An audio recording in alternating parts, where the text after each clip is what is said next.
السلام عليكم ورحمة الله وبركاته. ازيكم يا حبايبي؟ عاملين ايه؟ يا رب تكونوا بخير وتكونوا في احسن حال. هقول لكم بقى مساء الخير او صباح الخير على حسب ما تشوفوا الفيديو ده. تعالوا نشوف روتيننا اليوم ده. يعني يوم ده اليوم التلات، تعرفين بقى سبت وتلات وخميس لازم نقلب الشقة نجيب عليها وطيها. تقول اللي احنا في الشتاء ما بنلحقش، لا انا بحب اغير دايما الملايات والمفارش والحاجات دي عشان الايه يعني، مش عارفة، هي راحة نفسية بصراحة يعني، وعشان الميكروبات برضو والحاجات دي. بس انا عن نفسي هي راحة نفسية ان انا لازم اغيرهم على طول، محبهمش يفضلوا كده يعني على طول على السرير، لازم اغير اول باول. هتقولي ده ملحقوش يقعدوا عندك يومين او 3 ايام، هو كده ده الصح اصلا، ان انت ما تفرشيش الملاية غير هي يومين 2 وتكوني شايلاها، هو الصح كده. ولازم انت تفتحي كل يوم شباكك، يهوي الحتة كده ويخليه زي الفل. تقومي تفتحي كده تدخلي الشمس وتدخلي طاقة ايجابية كده في قلب البيت، وتبقى الدنيا حلوة كده، هتبقى قاعدة مرتاح. والحمد لله ربنا يدينا الصحة يا رب ويعيننا على اللي احنا فيه.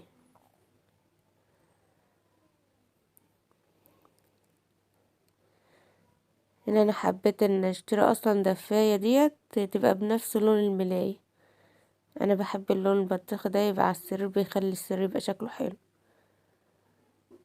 والمفرش التقيل اللي انا شلته اللي شوية كده اوريهولكوا برضو على الارض، صراحة بموت فيه، بحب ان انا افرشه على السرير. ليه بقى؟ بيدفي السرير كله، تقيل عامل زي البطانية اللي انا شايلاها دي بفرشها. الأوضة بقت كلها بينك في بينك.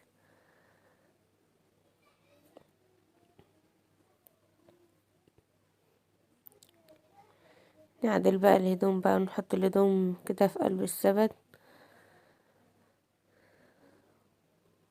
ولو وصلتوا معايا لغاية هنا اعملوا لايك. انا بصراحة مش قادرة اتكلم، معلش لاني تعبانة قوي، فاعذروني بقى.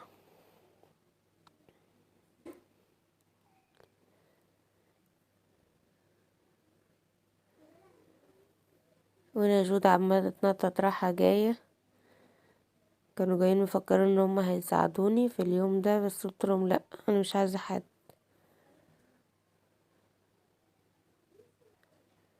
لان لما بيدخلوا اصلا بيقلبوا الدنيا على وطيها. ده انتوا لسه هتشوفوا كمية ورق، ده انا هطلع ورق من اوضتهم. يا خرابي، الأوضة الوحيدة اللي دايما طلعي منها كمية ورق رهيبة، لدرجة خرجوا قعدوا في الصالة شوية ملوها ورق. يعني انا سبتهم في الصالة دلوقتي، هخرج الاقي الصالة دي متقطع فيها ورق، لما زهقت انا اصلا من الورق بتاعهم ده. كده الأوضة بدأت تنطق اهيت وظهرت شوية. اسوي بقى الأدوية بتاعتي والعلاج في جنب كده، واظبط الدنيا حوالين مني. وجودي جاية قاعدة على الأرض جنب مني اهيت، عمالة عمالة تعمل بقها كده اكنها يعني بتكلمني، والله ما كانتش بتكلمني. شوف، هي واخوها قاعدين يعملوا حركات ومتطرداه اهو، اجري واجري وراها. او المفرش اهو اللي بقولكوا عليه، بصراحة المفرش القطيفة ده تحفة. مفرشوش اللي ايام تكون الحتة تلج وهترخ، بس بصراحة بيبقى جميل، بيدفي السرير على طول. والدفاية ديت كنت مطلعاها برضه اهي اطبقها عشان اعينها مع الحفا اللي هبقى اوريهالكوا كمان شوية كده، وفي الحفا على الارض. اه خدوه كلوه. كنت بكلم عدي وجودي، جايين عايزين ياخدوا حاجة ياكلوها، قلت لهم خدوا ياكلوها. لعبة اقلبها كده عشان اغسلها. ناخد الهدوم بقى كده اللي محتاجة الغسيل برضو، هعملهم كده ادوار. المفرش اصلا القطيفة التقيل ده يعني بياخد، مش هقولكوا على دورة واحدة، لا على دورتين. المخدات بتاعته والخداديات دورة، والمفرش ذات نفسه دورة لوحده. وهنا كنت الشنطة بتاعت الكاراتيه، الحاجات بتاعت الكاراتيه يعني اللي لسه، دي جزء كده لسه هنجيب تاني. اولادي الاتنين بسم الله ما شاء الله عليهم، الاتنين بقى معاهم الحزام الاخضر، بس هو ده يسابق اخته يعني، هي حزام اخضر منخفض وهو حزام اخضر مرتفع. باذن الله المره الجايه هو هيبقى ازرق. هيبقى ازرق وجودة هتبقى اخضر مرتفع، لان هو سبقها بسم الله ما شاء الله عليه. ربنا يبارك فيهم يا رب واحفظهم. فكنت بظبط له حاجته كده في الشنطة، عشان انا بحب اعودهم يعني انه ينظموا حاجتهم على قد ما اقدر، انهم يعني هو عادي منظم. جودي فاشلة، اديني بحاول معاها عشان تتعلم النظافة. كده الأوضة راقت، هتقولي ما كنستهاش ليه؟ اقول لكم استنوا هكنسها مع بقية الشقة. انا كنت ناوية اعمل بالمكنسة اليوم ده، لان انا طبعا يوم السبت بكون شايلة السجاد وشايلة كله وجايبة من تحت من، لا رجعت في كلامي تاني لما خرجت الصالة ولقيت المنظر اللي انتوا شايفينه ده، ناكشين الدنيا هنا كده. انا كنت رحت فتحت الشبابيك ولقيتهم مرمين الكتب برضو، يعني انا ماشية ادوس على كتب، فبعناها لهم في الكومودين في الدرج بتاعها، عاملة لكل واحد درج يعني في كتب. اه هما كانوا هنا نزلوا يجيبولي حاجة من تحت وطالعين، كانوا نازلين يجيبوا بخور، كنت طالباه اونلاين. بصراحة بخور تحفة، هوريهولكوا الوقت لما يجيبوه يجوا. هنا سابوا الكتب وسابوا الدنيا وكانوا بيفطروا وسابوا الفطار وقاموا برضو. هتقولي ما بتعملهمش الفطار على السفرة ليه؟ اقول لكم هما بصوا بيحبوا يقعدوا على الارض، ما بيحبوش يقعدوا على السفرة. السفرة دي طلعت ملهاش لازمة اصلا، بتيجي زي ديكور كده في قلب الشقة. دي تنفع لو حد غريب كده. انا عمالة اشيل واروح المطبخ واروح الاوضة بتاع السفرة وادي علاج وادي حاجات. ده جوزي لما لقاني تعبانة جايب لي قرص بالعجوة كنت طالباها منه، وجاب لي قرص تانية اهي برضو بالعجوة وفي بالملبن، عشان هما بيحبوا اللي بالملبن. ملبن. انا والله ما كنت عارفة انا بقول ايه. الحمد لله، الحمد لله على كل حال. دي البطانية دي بتاعت عدي ايام ما كان مولود، بصراحة ما شحتهاش لحد ولا اديتها لحد، يعني لفيت فيها عدي ولفيت فيها جودي، ولغاية دلوقتي بحطها هنا طول الشتا جنب مني كده على الكرسي ده اللي هي محطوطة عليه، لان انا بقعد دايما على الكرسي ده قصاد الشاشة واقعد اتفرج على التلفزيون. يعني لو مستنية جوزي ولا حاجة اقوم حاطها على رجلي ايه تدفين. يعني مستغليها في كده، لسه هجيب بقى بطانية كبيرة او دفاية كبيرة واحطها، لا دي صغيرة كده وشكلها حلو وبلمها في جنب كده. انضف كده فوق الجزامة، اروق الدنيا كده واساوي الازاز والحاجات اللي هي المعطرات والحاجات دي. اكتر حاجة عندي المعطرات والحاجات دي، لان انا بحب العطور اصلا والحاجات دي الروائح الحلوة. اه ده بخور بس بخور صغير.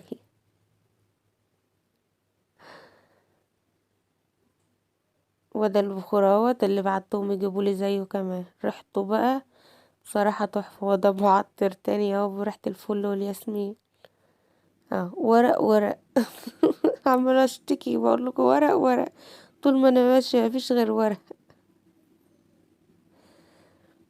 يعني المشكلة كلها في الورق عندي، يعني انا ما طلعتش والله العظيم تراب قد ما طلعت ورق طلعت ورق كوبشة.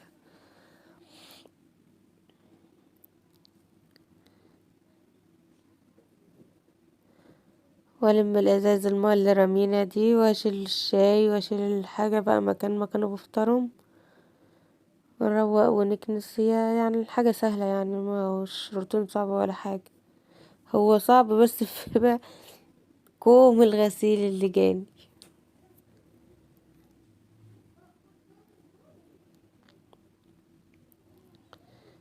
انا تعبانة والله العظيم في اليوم ده فعلا. انا كنت يعني لسه في بداية التعب كمان، فما كنتش قادرة. بس انا من النوعية اللي ما بتحبش تنام، يعني ما تنامش للتعب، حاولي ما تنامش للتعب. لو نمتوا للعيا واستسلمتوا له بصراحة هتناموا. فانا يعني بقوم اعمل على قد ما اقدر. اصلا مين اللي هتيجي تعمل لي؟ مين اللي هتنضف لك الحتة؟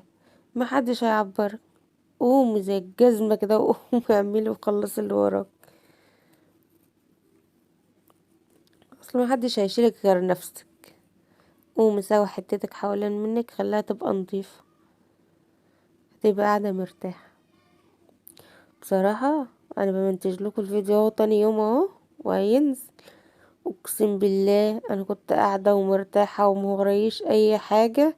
يوم الاربع، النهاردة الاربع اهو، وانا بمنتج الفيديو لقيت عيالي عملوا فيا حتة فصل.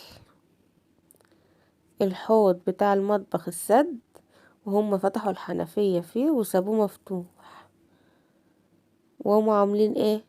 المية غرقت السجادة بتاعة المطبخ وفضلت تنزل على الأرض. شلتها طبعا ونشرتها. اعمل ايه؟ اهم جمعة امت كانوا قافلين عليا الباب السلك من بره.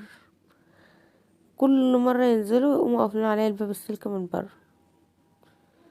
اه، بسألها اخوكي فين وفين البخور؟ قالت لي جاي وطالع اهو.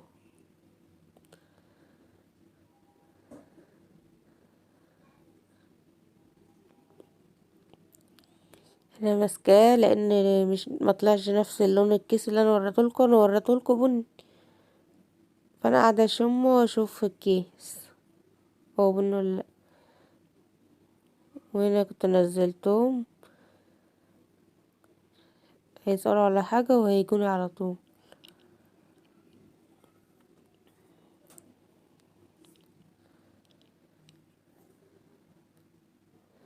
انا عماله افتح الاكياس واشم على اساس اني بشم يعني.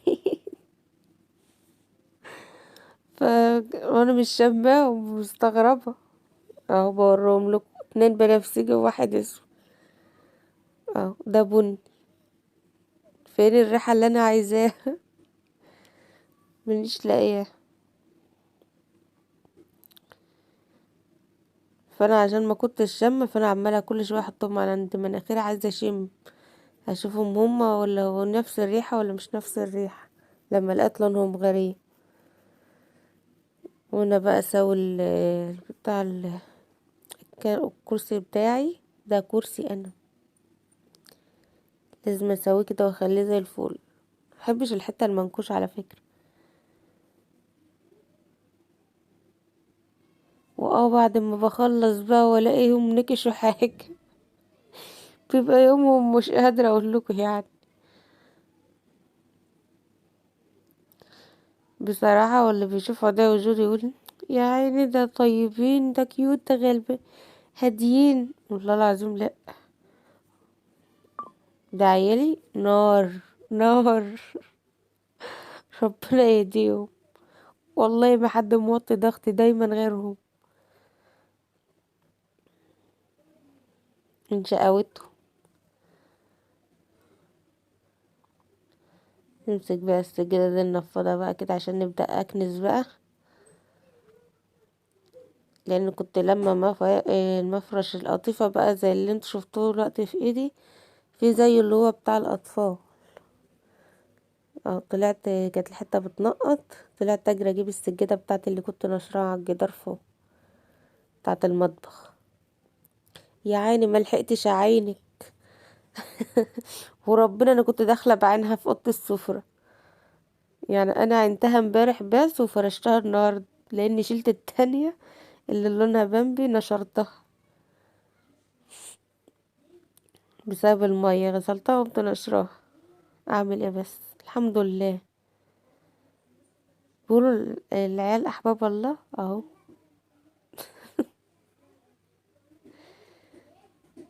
اه ورق. حد عايز ورق؟ اهو كراريس كمان اهو سطحت. يلا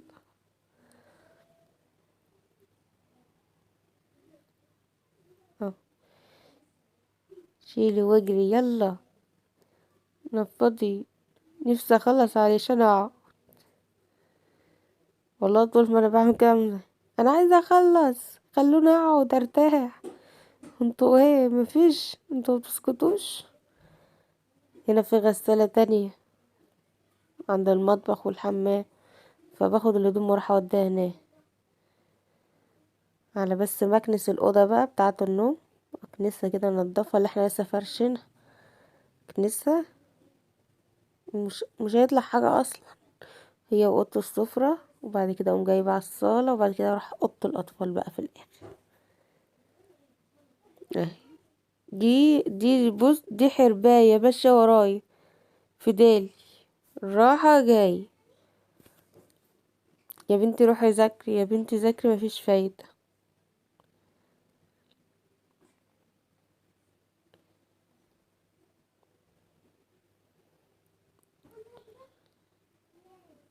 او قاعدين يتنقروا هناك هم في الأوضة التانية. بس يا جودي.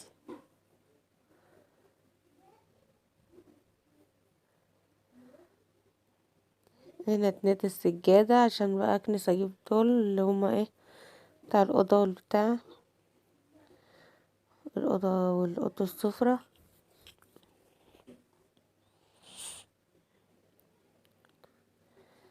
اشيل بقى الترابيزة مايلها في جنب واكنس، عشان كده كده هفرش الحافظة. بس يا جودي. بس.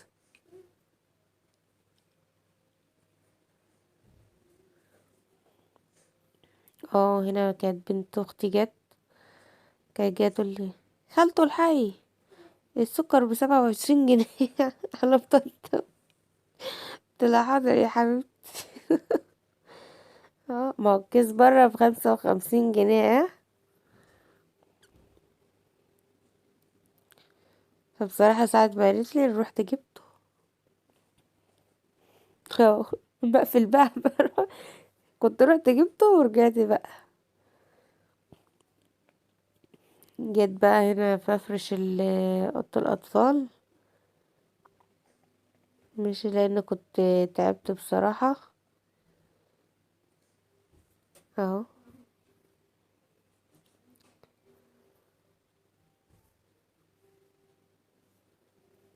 هنا كنت شلت المفارش والحاجات دي اصلا عينتها في قلب الدولاب.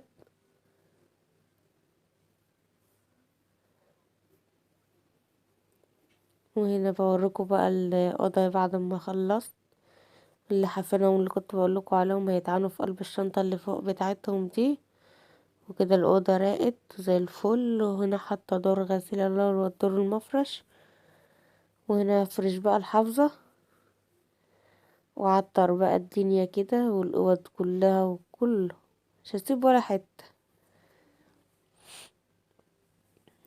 وكده خلصت وارتحت والحمد لله وخلصت. وانا كنت اتفرج على الفيلم ده، وانا قلت والله العظيم نجرب البخور. مكانش عندي اللي هو الفحم اللي بيشتغل بسرعة، الاشعال بسرعة ده اللي بيشتغل بسرعة. فلقيت فحماية من اللي انا ببقى اولعها في الكفتة والحاجات دي، جبتها وقلت اما اجربها عليه.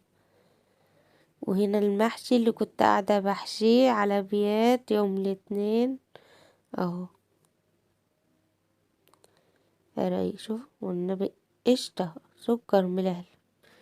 وده المحشي بقى اللحمة ولعنا عليها، والمحشي اهو.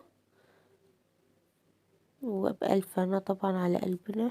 وتعالوا اتفضلوا معانا. وهنا بقى بعد ما خلصت كل حاجة كده وولعت على المحشي كمان وولعت على اللحمة، قلت بقى اروح انشر دورين اللي ايه دول المفارش دي، اللي ده والتاني اللي زيه، دول واخدين دورة لوحدهم. والله ما تجففوا. رجعت جففتهم تاني، تكيت على التجفيف وجففتهم تاني. واخدين دورة لوحده. المفارش دي تقيلة والله العظيم. انا لما باجي اشتري حاجة لا اشتريها حلوة لا بلاش. اصلا هشتري الخفيف ليه واسترخص ليه؟ ماشي. ومش هيعمل معايا حاجة وهيبوظ. كان اشتري حاجة غالية وتنفعني وتعيش معايا العمر كله يبقى احسن. هو المفرش ده بيطلع عيني كل ما اجي انشر. افرش تقيل وطويل. يلا الحمد لله.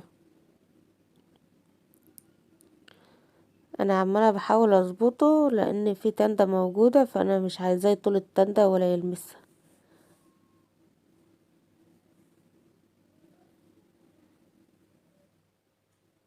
اظبطه كده واسويه واخليه زي الفل كده عشان ايه ما يلمسهاش اهو. عمالة ببص سويته وخلصت وظبطته. هفصل واروح اجيب بقى اللي هو ايه بقية الفوط والحاجات دي. مع السلامة.